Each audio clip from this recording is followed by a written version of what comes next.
Oh my gosh, I'm so excited you guys are here. Chris says, I'm finally able to make one of the lives. As long as your battery holds out. And SM says, caught the live. Yay, I'm so glad. I'm putting my lotion on.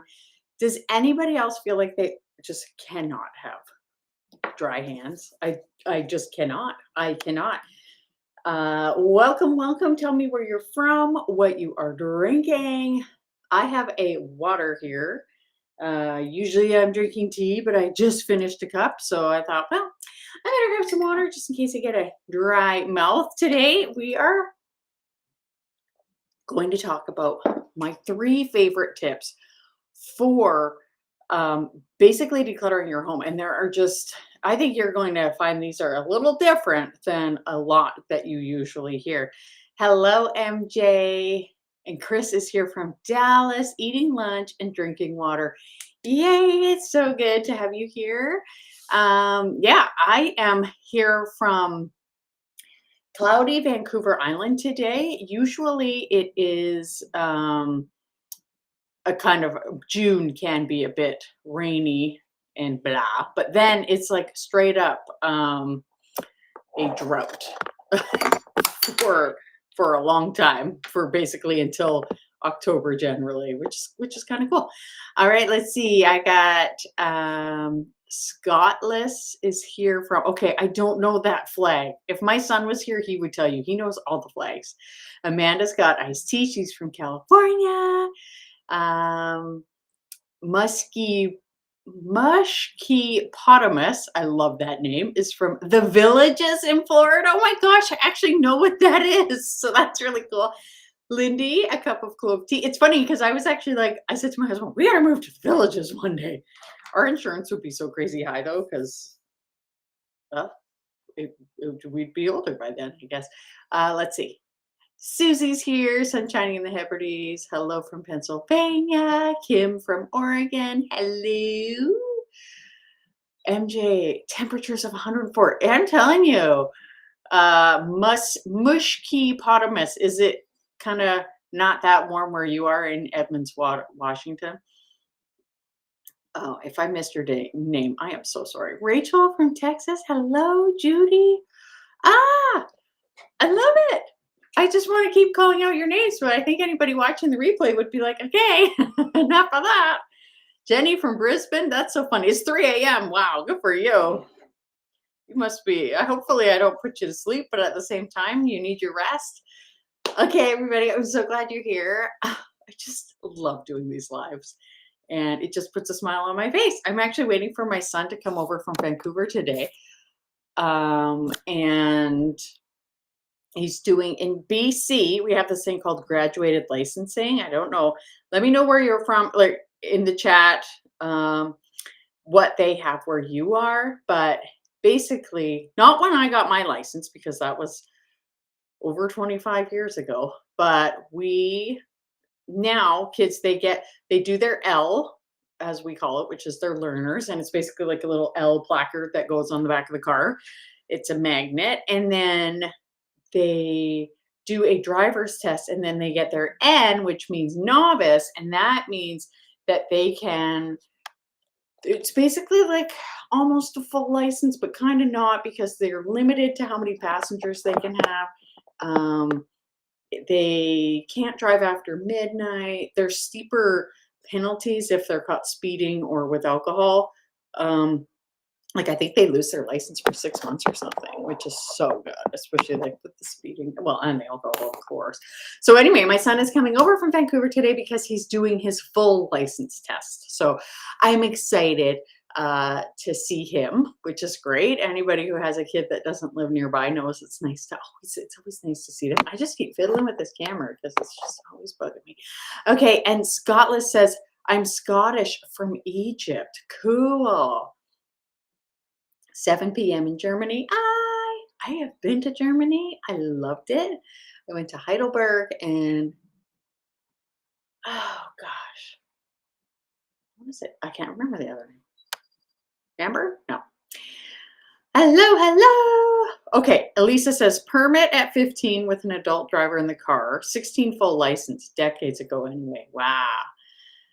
Mary says, I'm so buried in stuff I couldn't find my phone. And you know what is so interesting is for me, I use an Apple Watch and I am so sick of this Apple Watch because the battery drains in like less than a day. So basically by like 8 o'clock, it's dying.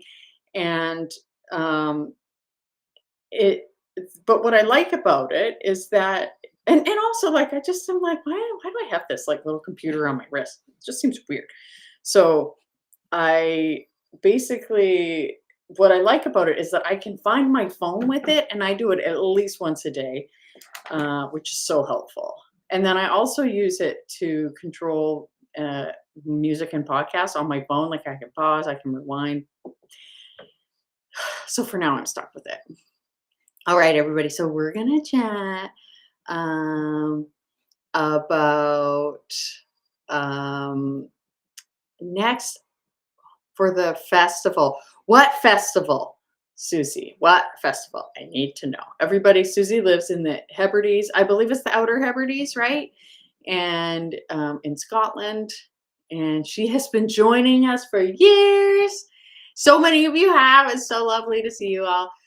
Rosemary, oh my gosh, so good to see you. Okay. So everybody, I love our chats. Like I really do. And it's so funny. Like I'm the only one talking, but I'm like, I gotta hear everything to do with you guys and your lives. And I just love it. Okay. So I'm going to tell you my 3 tips and I've got some questions too.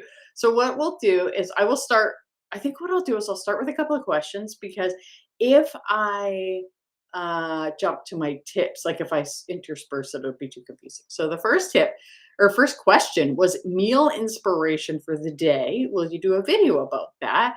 Do you meal prep at least the ingredients in the weekends? Ideas for healthy, easy meals. So I will tell you, and this to me is sort of like kind of a minimalist lifestyle thing that I do is I do meal plan usually. And when I don't meal plan, I pay the price. I use this Plan to Eat app and they sponsored me in January. I love this app. They gave it to me in November so I could try it out, but I love it. Like I would pay for it. And it's just so handy because I can save recipes from all over the internet and I plan things. So I haven't been great about planning things lately, but I've got like pizza salad planned for Sunday. I had planned cabbage enchilada roll-ups for today. So that's one thing I do is I do meal plan.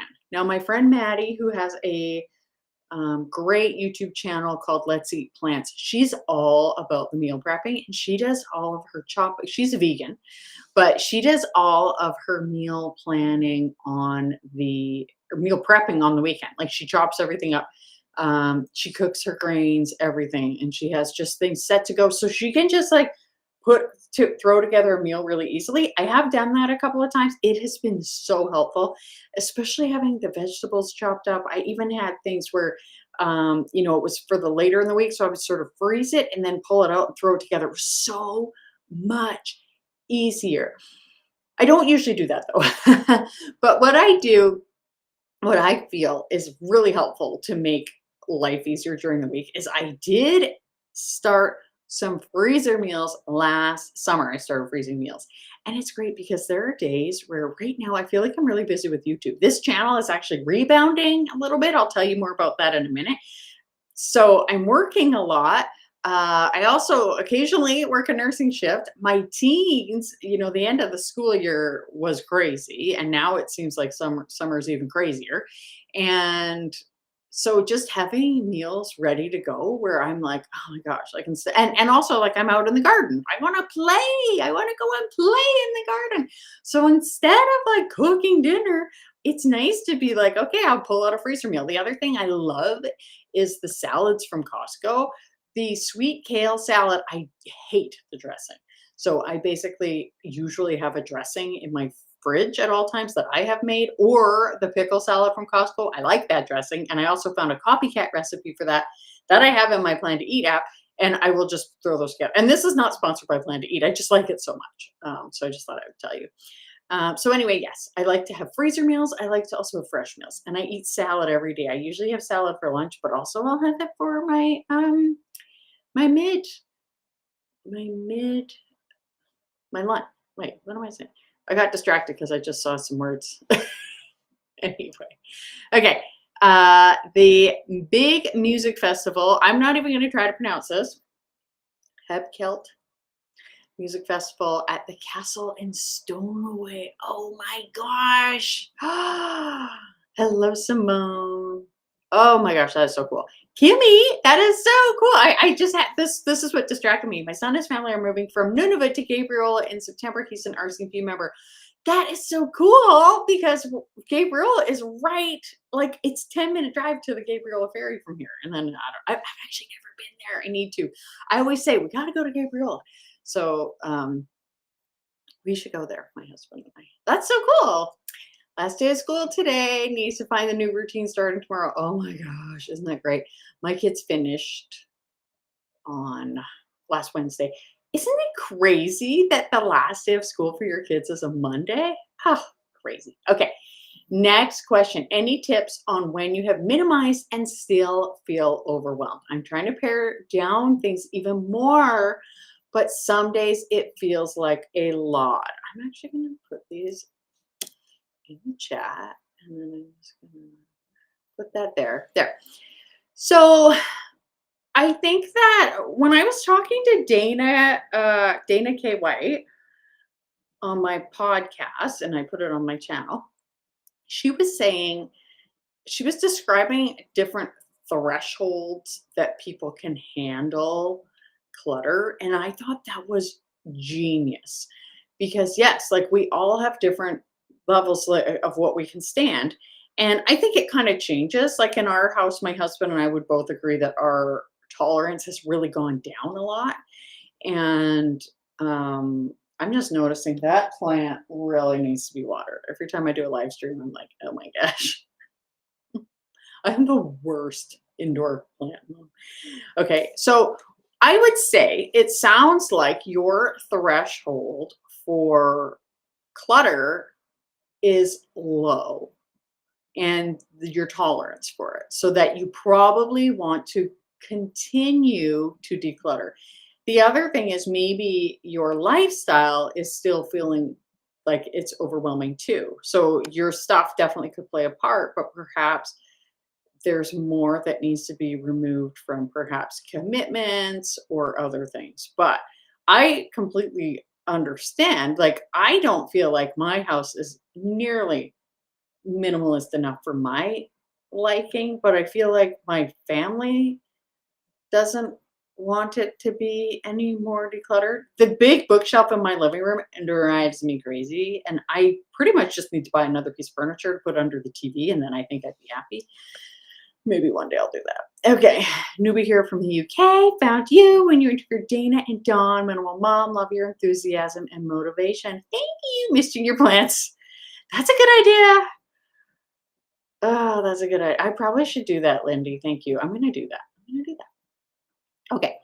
When entertaining, oh, I love this question because I think about this one sometimes.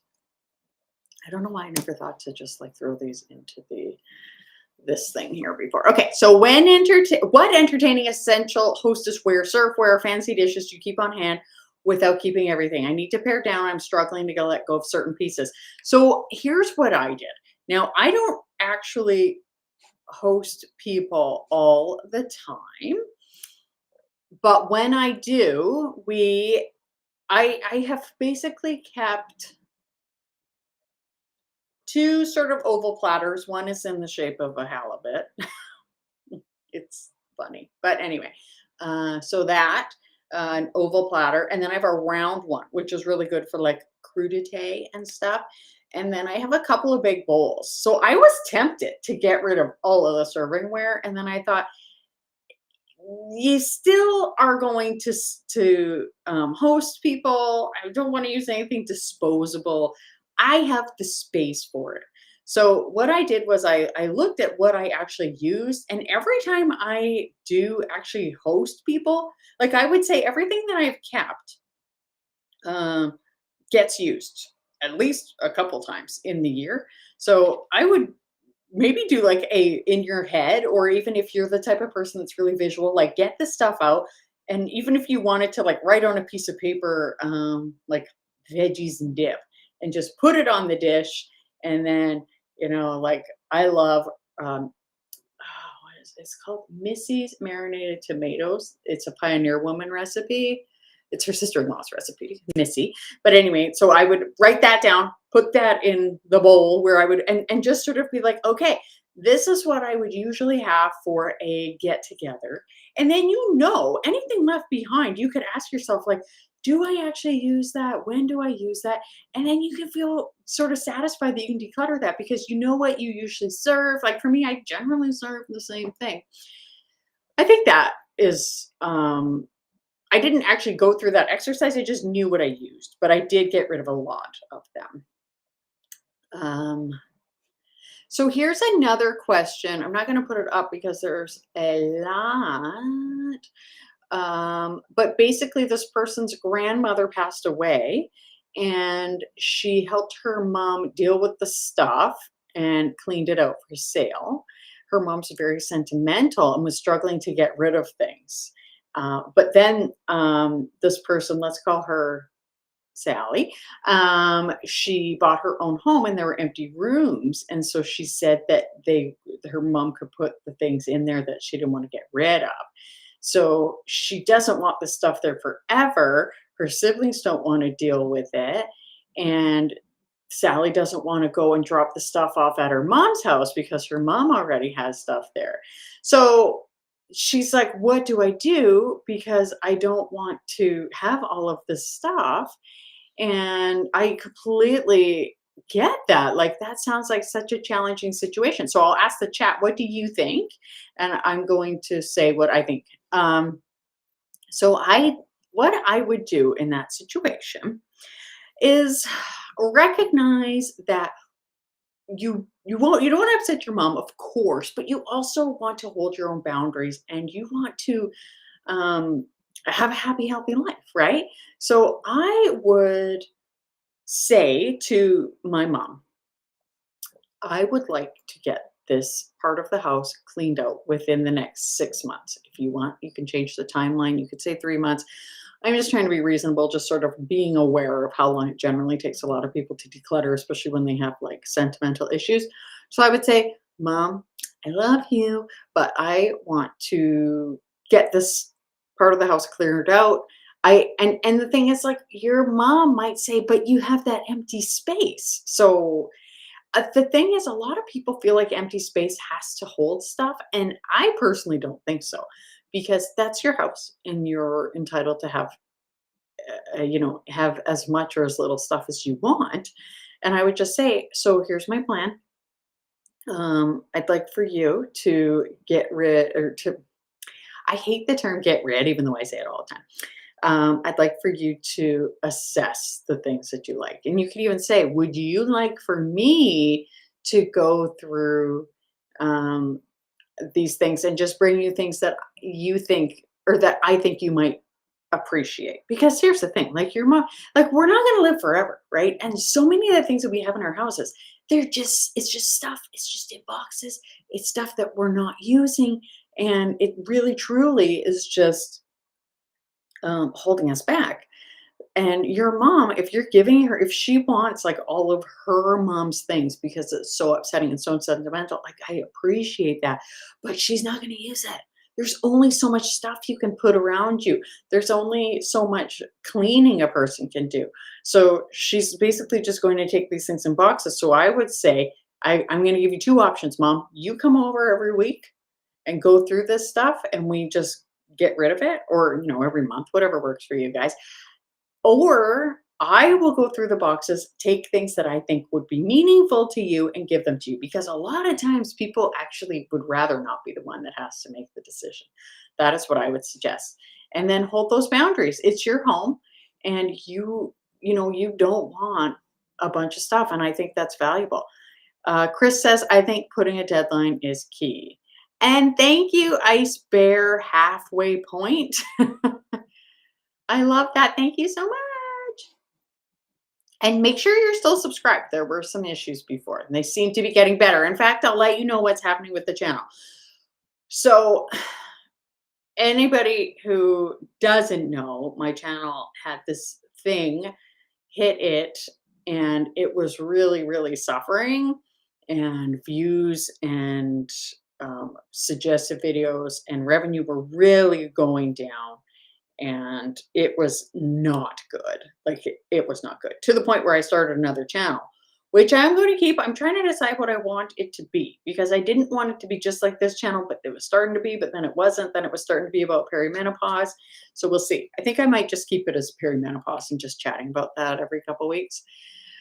Anyway, so something just said to me, like, don't give up on the main Minimalist Home channel. And I had done this interview with Dana months ago, and finally was like, I need to post that before I kind of stop posting on this channel. And then I posted it, and lo and behold, it just, something triggered in the algorithm, like the amount of people watching and subscribing and everything.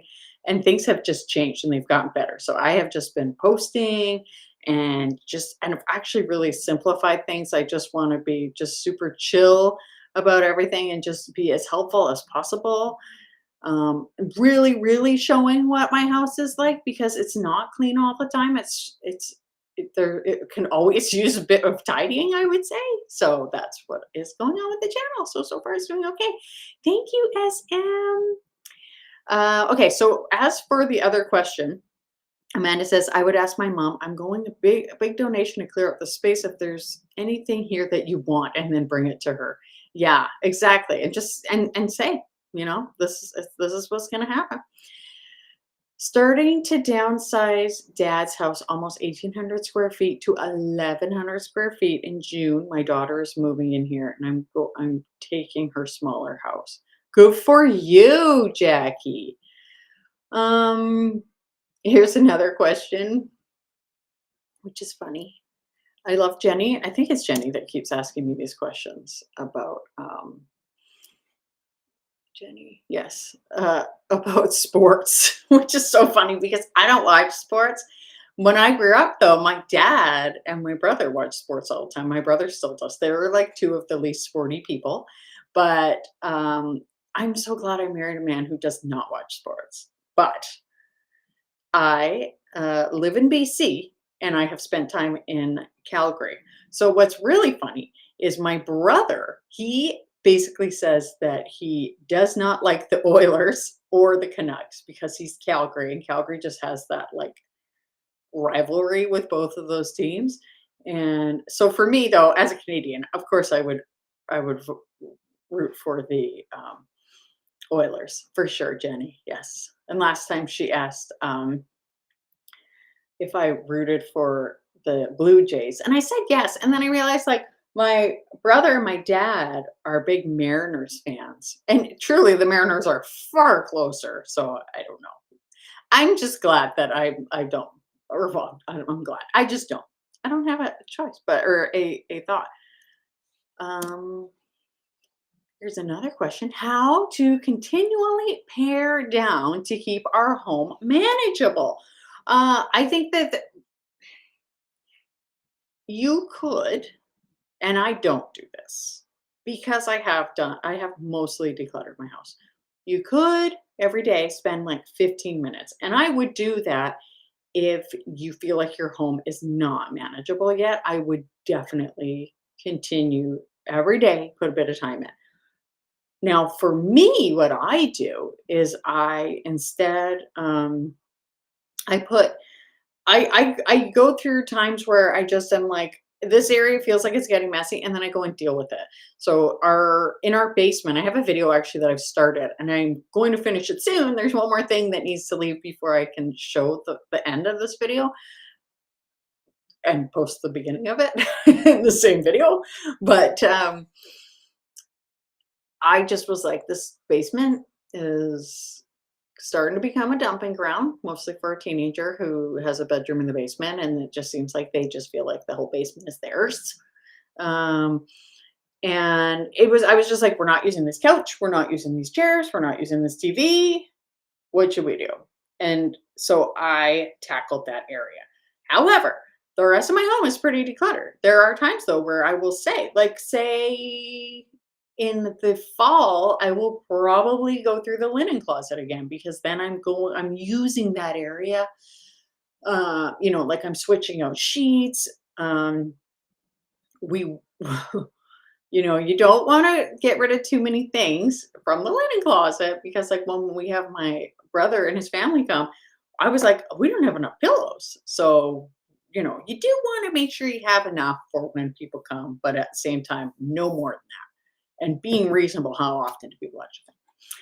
And I love that Chris says this. 15 to 20 minutes can result in huge progress. Progress for working on my husband's hobby room. Yay! And it goes so much quicker. Yes. Now, here is the last question, and then I'm going to tell you my tips. Um, Actually, first I'll answer this or acknowledge this. Dad still has his textbooks from the University of Toronto, 1945. Still have some of mom's things too. Wow. That's really cool. See, the thing is, I think and I'm not actually saying like keep any of that unless you want to, but a lot of times people are like, but this is so cool. This is from 1945. Like my mother in law, I think it was her, gave me a bunch of really old cookbooks that were so cool. And I was like, wow, this is really neat. And they're like so thin, like it's a stack like this, like small. And I thought, okay, like I can keep that if I wanted to, or I could keep one or none, right? And if you were like, oh, these are really neat, what I would do is keep somewhere you're like, okay, this is incorrect now. That would be funny or not. Okay, here is the last question from the post that I put up on YouTube on Saturday. And then I'm going to tell you my tips and also answer any of yours. My sewing room office is on overload. Where do I start? So for me, I'm not a real crafter. Um, but what I would think, here's what I would do if I had a sewing room. I would go in there. First thing I would do is I would organize all of my tools, like the bobbins and the bits and needles and everything. And I would make sure all of that was straight. Now I know you might be like, well, the problem is really the fabric. This is just how I would do it. You tell me what you would think, but I would just get that organized first and then I would set it aside. And then I'm sure it's probably just fabric that you're needing to deal with for the most part or half finished projects. And I would just say, am I going to finish this project? Is the person that I'm making this for still going to use it? Even if that's you, just being realistic about that. And you can even say to yourself, like, okay, no, they're not. Um, it's not, there's nothing wrong with stopping a project and donating it. You could donate it, right? I bet maybe there's a sewing store where you live where they would. There used to be a sewing place here. I don't know if they still have it. But anyway, um, letting it go. It's not a failure. It's like when you're reading a book and you don't like that book and you're like, I gotta finish this book. You don't. It's okay. So I would go through my fabrics, any fabrics that I really liked, I would neatly fold them, try to organize them however you liked, maybe by color, maybe by pattern, maybe by patterns and colors. And then any scraps, like really saying to yourself, am I going to use this? Or am I just keeping this? And is this going to be a burden? That is what I would do. Amelie says, my house gets upside down having family and guests staying over for a couple of nights. Any advice on how to prevent this? Thanks. Yeah, that could be a challenge. I think that truly you could even just say like, hey, everybody, maybe we can all do a quick tidy up at like 7 o'clock. I would say 7 o'clock because that's when we do it. And maybe your guests will take part. Maybe they won't. That's okay. If your family just does, then it sort of keeps things manageable, but there's more people. So even if there isn't a lot of extra stuff, it feels fuller. And you can even just say like, this isn't going to be forever. And it's like my brother and my sister-in-law, when they come and visit, they're really good about having their stuff picked up. So it's not really an issue, but even I have stayed where I have maybe like when I've been a guest and maybe had a few things laying around and they'll just sort of like pile it and put it to the side and that's okay, right? Like it's their house. So I would just sort of do a general tidy up once a day or twice a day. I feel like when I have guests, I'm sort of like up and doing things more, and that's just part of it. I had my grandmother yearbook from university. I got rid of it last summer when I realized her pic wasn't in it, just her name. Love it. That's so smart. And please, some tips for preparing for packing for holiday vacation. Here's what I do. Every time I'm packing for vacation, I count how many days, and then I add two extra pairs of underwear and two extra is it pairs underwear pairs two extra underwear and then two extra pairs of socks, and then one shirt for every day, uh, one pair of pants, one pair of shorts, depending. And then I use laundry strips and I will take those and do laundry. So when we went to Mexico in March, I didn't bring enough clothes for every day because we did laundry. So just being sure that you have like a swimsuit and all of that. Oh, that reminds me of an old cross stitch kit that should go. That's going today. Yay! Good for you. It's so funny. Sometimes we're so used to seeing something. I can't remember what that's called, but it's like we're just used to seeing something. So we're like, oh, um, that's right. There is a post on my blog about packing. Yes, yes. Thank you. Good, good remembering. Okay, so I'm going to tell you my 3 tips that you probably won't usually hear for decluttering. And the first one is to ask yourself, what is stopping you from decluttering? So a lot of times, and you can, and that could even be reframed as, why do you still have clutter? So it could be for a couple of reasons. It's coming in consistently as fast as it's going out, or worse, or you're getting stuck in a particular area, like sentimental things, or you're struggling with decision, or you're struggling with nostalgia. Sentimental nostalgia. Like for me, often nostalgia will get me stuck, but I have worked up those decluttering muscles to the point where I can be like, okay, like I can tackle this. I can get rid of this because I know what to keep that sentimental and what not to keep with that sentimental. So going further on our first tip, that you need to know what is keeping you from decluttering, what is stopping you, is then going deeper in that. So if you're like, well, I keep getting stuck when it comes to indecision, and asking like, why am I getting stuck at indecision? Like, am I not asking the right questions? So you could I do have an ebook actually. Let me look up the link for that because I think that'll be helpful, and it's free. And it helps people with um, sort of like the right questions to ask, because we can't really tackle our decluttering problem, or our clutter problem, if we don't realize why we still have that clutter, because the clutter is just seriously going to keep you stuck forever. So you can go, this is actually the checklist. It's not the handbook, but that's okay. So I put that there. So why do you still have clutter? And I say that, like, ask that in the most judgment-free way. Why do I still have clutter? And how long have I been decluttering? Because so often we have been decluttering for months or years.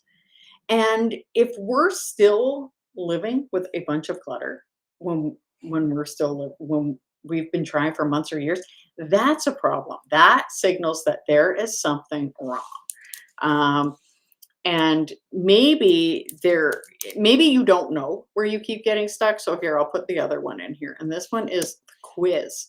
And what I love about this quiz is it will help you figure out if you get stuck in indecision, procrastination, um, nostalgia, and what is the last one?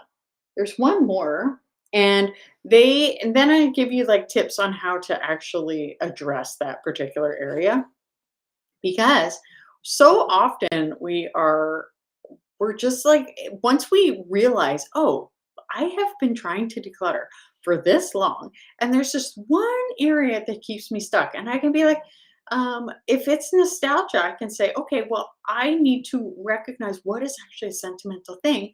And then when I can say to myself, okay, a sentimental thing really should only cover the dining room table. There should only be enough to cover the dining room table. Anything beyond that might just be more of a trinket, or just because something has a memory does not necessarily mean it's worth keeping. And yes, so often we have things that feel they take us back in time, and that feels sentimental, but we're getting older. We can always go back in time, right? So keep a journal, write that stuff down. So go do that quiz. Um, overwhelmed. Why am I not like? It's so funny. I just because I'm on the live stream, I can't. Overwhelmed. No, but I. What is it? Grr. Anyway, I have to log in to see. Uh,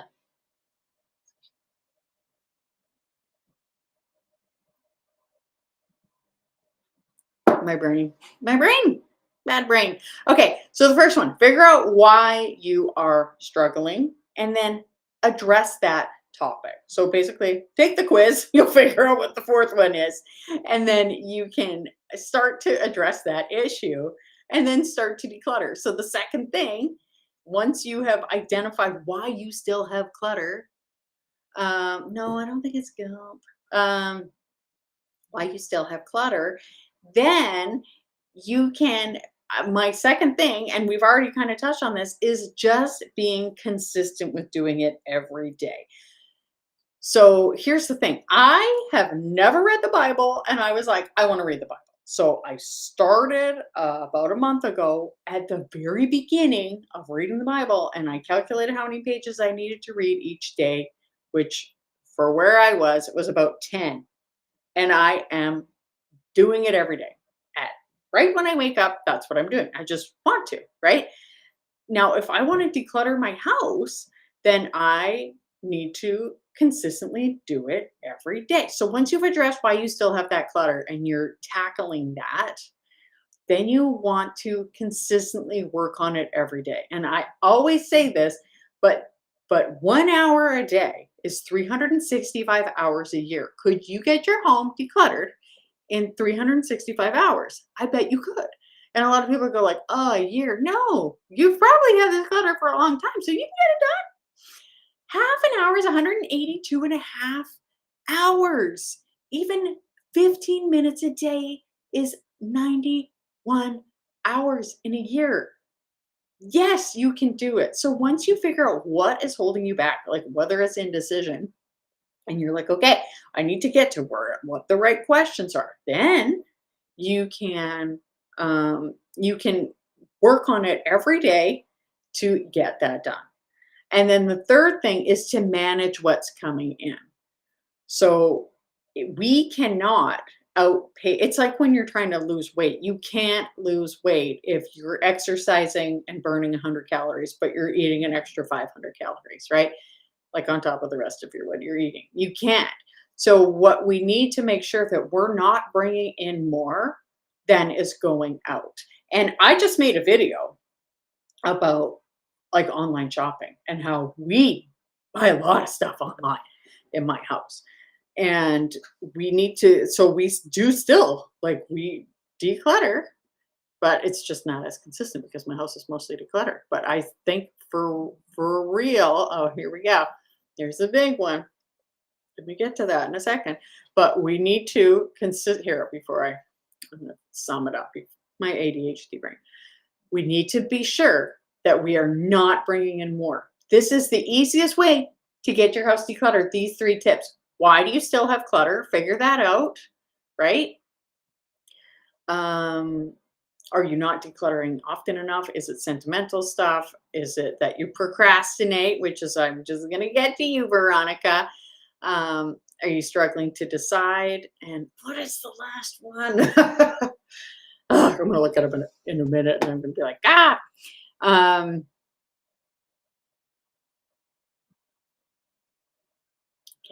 okay. And then making sure that you're working on it every single day, and that you are um, managing what is coming in. I'm gonna look it up. I'm looking it up, you guys. I have to look it up. Let's see.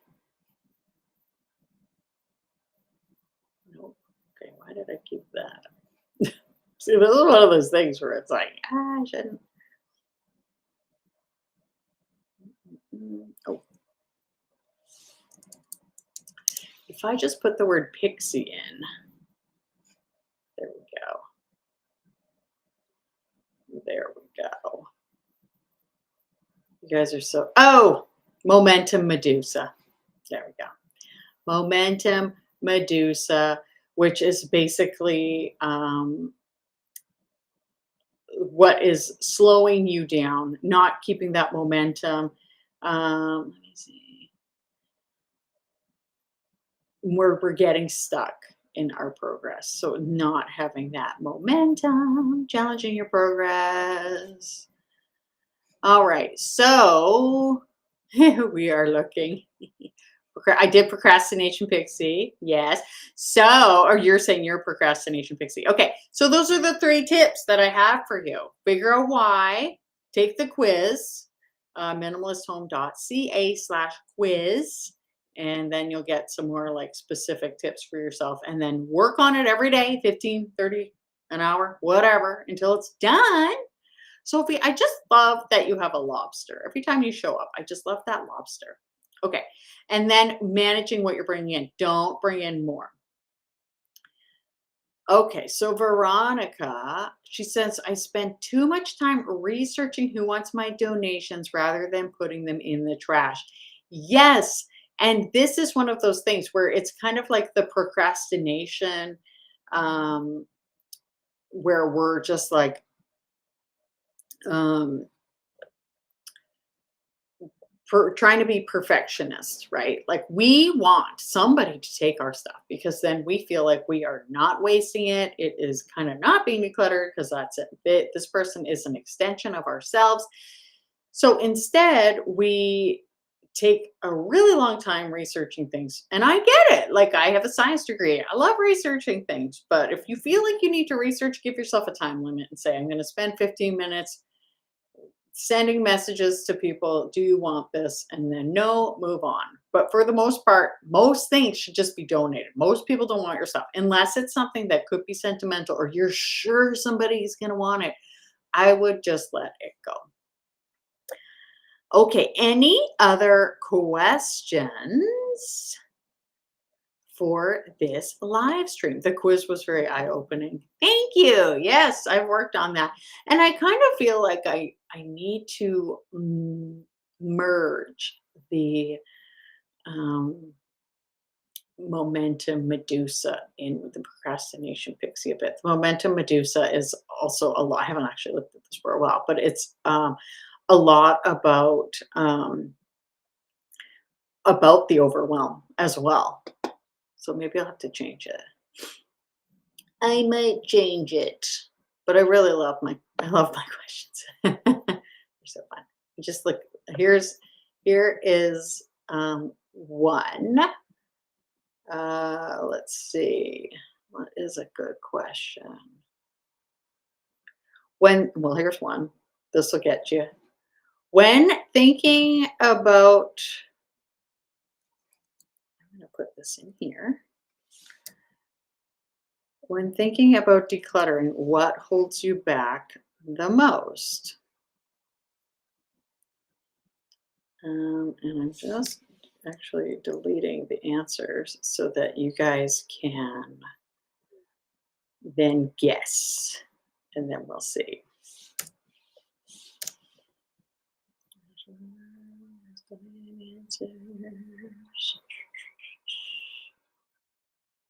Okay. There. Whoop. Okay. when thinking about decluttering, what holds you back the most? A lack of direction. I don't know where to start or how to approach decluttering. B, memories and attachments. I struggle to part with items due to sentimental value. C, procrastination. So it's truncated, unfortunately. C, procrastination. I often postpone decluttering and find it hard to get motivated. And D, I just can't get motivated to start. See how those feel like they should be put together, procrastination and motivated. But a big one is just not getting motivated. And I think for that one, the motivation Medusa, a big part of it too is people who it's like it's a different than procrastination in a way, because if you think about the story of the dog that is howling next to the man, and so basically Tim is walking down the street and he comes across James, who has his dog sitting next to him, and the dog's like, "Roar," it's just like howling. And Tim says to James, "Why is your dog howling?" And James says, it's sitting on a nail." And Tim's like, why doesn't he move?" And James says, "Because it's not bothering him enough to do that." And I think that is where a lot of people get stuck. So lack of direction. I don't know where to start or how to approach decluttering. Yes, I totally get that for you guys. Let's see. I'm actually trying to. The problem is I don't think well on the spot. You let me know. Oh, there it is. Okay, here is how you get the actual handbook, not the and this one's free. This one will tell you, like, really, it helps you decide where to start and gives you all the questions to ask.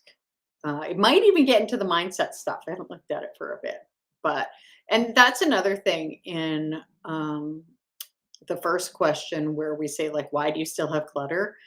Because a lot of people, they are struggling because there are beliefs that keep them stuck, like that I need to hold on to everything, and because their parents or their grandparents were from the depression era, and of course, like, you weren't going to get rid of anything even like before that time. Like, people didn't have a lot of clutter back then, right? This is probably more of a new issue. So we were taught a lot of things about how to care for our stuff, so that could be part of it. Beliefs, and then there's habits and patterns, like what happens every time you declutter, how are you shopping, as we talk. And then there's generational imprints, like what our parents taught us before the age of 7 when we were very young. And those are things that I talk about in my Untangled program, but even literally just identifying them on your own can be very helpful. Okay, where could we find a place to pick up a large heavy metal lathe to donate? We've been downsizing for some time. That's a good question. So for me, I basically gave away a leather couch last week. I was just not in the mood to wait weeks for somebody to come along and buy it. And I just thought, I'm just giving it away. And this nice young man who needed it, he was so funny. Him and his friend came. Oh my gosh. And he took it. And it's like a pretty nice couch, but it just felt good for him to have it. And we also had an air hockey table. And the man who came and got it, his daughter had been kicked in the head by a horse years ago, like a few years ago. And part of her rehab, because it was so severe, was actually playing air hockey, like, really slowly, and he came and got it for free. I'm so happy about that. Um, so yes, donating things is so great. So waterfall piece, Lindy suggests a wood shop class. I think that's a great idea. You could actually contact the school board and ask. Also, I just put stuff for free up on Facebook Marketplace. If you don't have Facebook or you don't have Facebook Marketplace, ask a friend or a family member to help you with it, because that's where I give most of my stuff away for free. You will try to sell something for $50 and people will not come and take it. And then as soon as you put it up for free, they're knocking down your door. Thank you, Amanda. I appreciate that. Yay for offloading the air hockey. Right? Oh, it is so nice now that it's not there. When I exercise, like I do this one, her name is Olivia Lawson, and it's like kind of like aerobics. I have the best time now that I have the space. I am down there dancing away by myself. I am singing, like I am having the best time now that I have that space. Like that's the thing. When you declutter stuff, you have space to sing and to dance by yourself. Like what could be better? Your local college has a fine arts program. They would love it. Yes. Yeah, and Lindy and Veronica, yeah, buying stuff online. Mhm. That is so great. Yeah, Kim. I saw actually I drove by a couch the other day and I thought the same thing. Our weather's been so like weird lately. And I don't live on a busy enough road, but I think that's lovely. Putting things up for people to take. So good. For a long time, I couldn't even differentiate what is trash, what is sentimental, how to organize. So I put it off. I finally started. Get better every day. Good for you. Yay. Not much else to do during lockdown. True. Well, guys, I'm actually going to go because I do actually have an untangled coaching call in an hour. And I think my son might be showing up before that. So I want to say hi to him. And my husband actually just woke up. He's working nights. So it's just a funny time now that it's summer. Everybody's here. They're here all the time. All right. Um, Stay tuned. First, I do want to say before we're done, I love and appreciate all of you. I appreciate all of your support during this trying time. I can honestly say I've been through it's been a spiritual process. Great things have been coming. I feel just so in love with life, in love with the world, in love with God, in love with everything. And everything is, or that has happened so far for me has been a gift. And you guys are a gift. You are such a gift. I love all of you. I love all your comments. Thank you so much. Thank you. Thank you. Don't make me cry. Bye, everybody. Thank you.